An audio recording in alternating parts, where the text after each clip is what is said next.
All right, joining me now is Patrick Wood. He joins us by phone as he's traveling. We have big news here in the Mid-South. I'm just right outside of Memphis, Tennessee.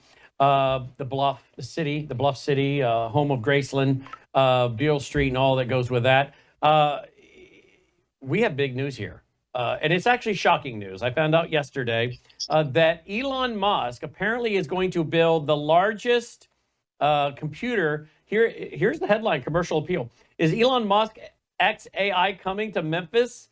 Why facility has been vacant and what to know. And apparently he's coming here to build a supercomputer right here in Memphis. Some are saying it's going to be the largest supercomputer in the world. When Logan told me about this, I said, I guess it's a good thing we have a Generac generator and some solar generators, because from what I understand, this is probably going to cause the power to go out here in Memphis. And just first thing that Patrick Wood said is, I hope you got some good generators. He joins me now. Patrick Wood, welcome to the broadcast. Thanks for joining us.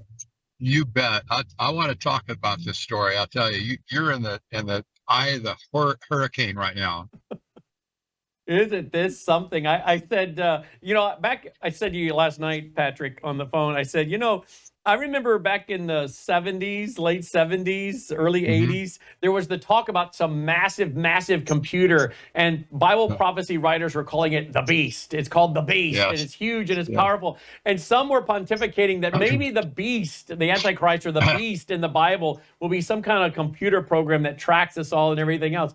And of course, little did we know back in the 70s and 80s about artificial intelligence and central bank digital currencies and social credit scores and all the things that are emerging today with algorithms and the ability to monitor us, basically with these massive computers.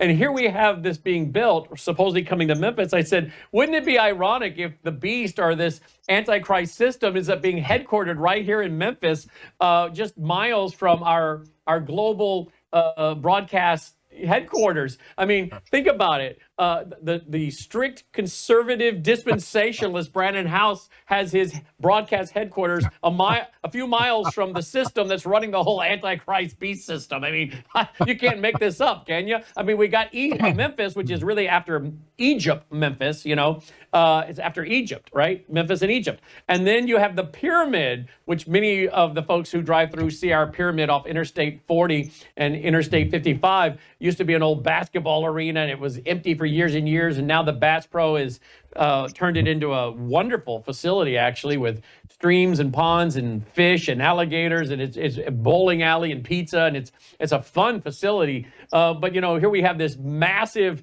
pyramid on our skyline. And now we're going to add in apparently a supercomputer. It's starting to feel very Babylonian, Egyptian, like, oh my, what's going on here? What are your thoughts?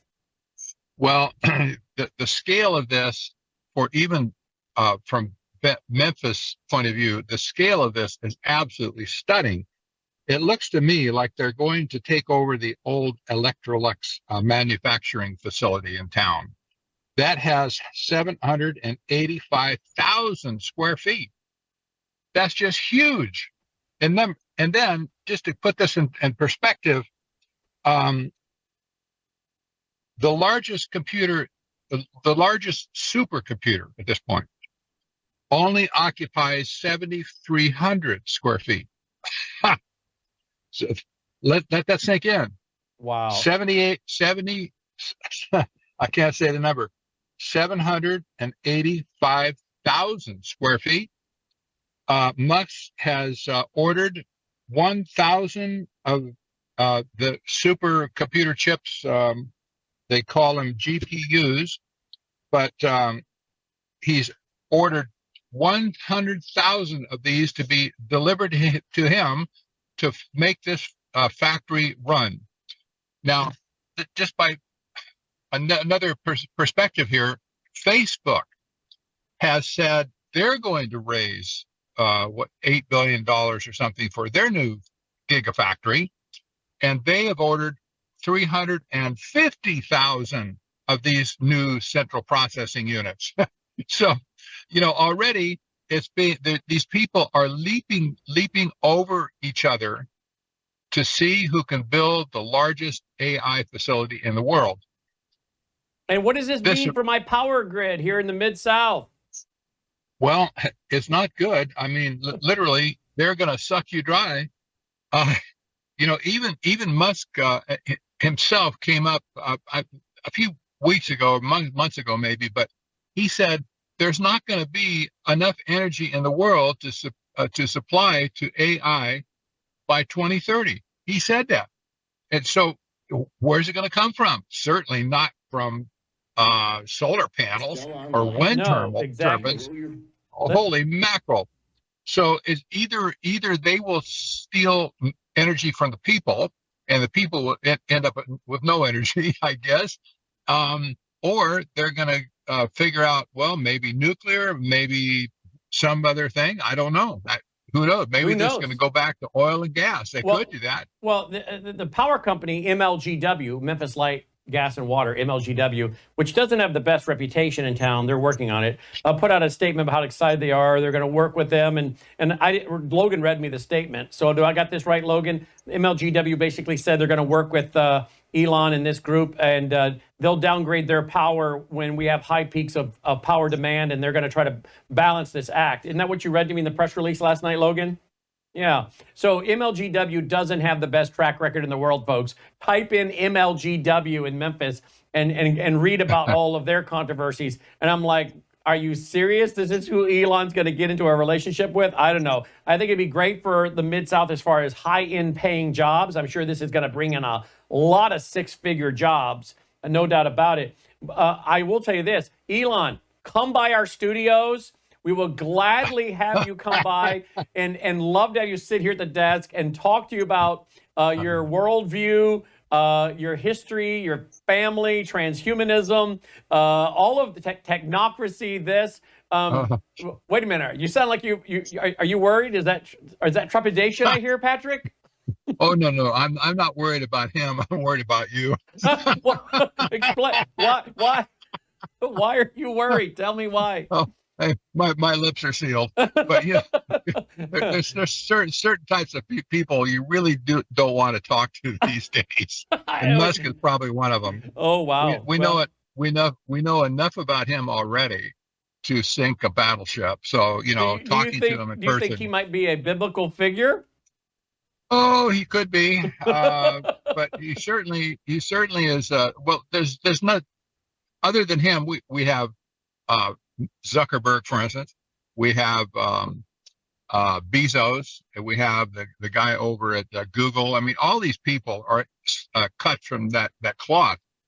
But what they're proposing right now is to create this network of supercomputers. You can't understand what this means until you understand the scope of it, the scale of it. In 2022, the International Energy Agency said that AI at that point was consuming 2% of the world's energy. 2%. That was in 2022.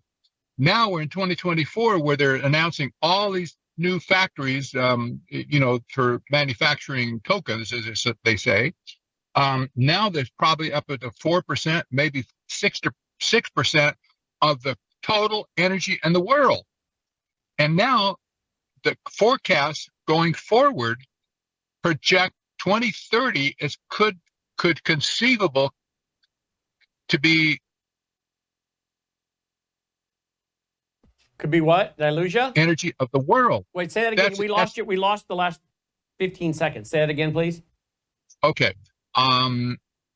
If they scale this to 2030, they could be using as much as 30 to 35% of the global energy consumption or production, right?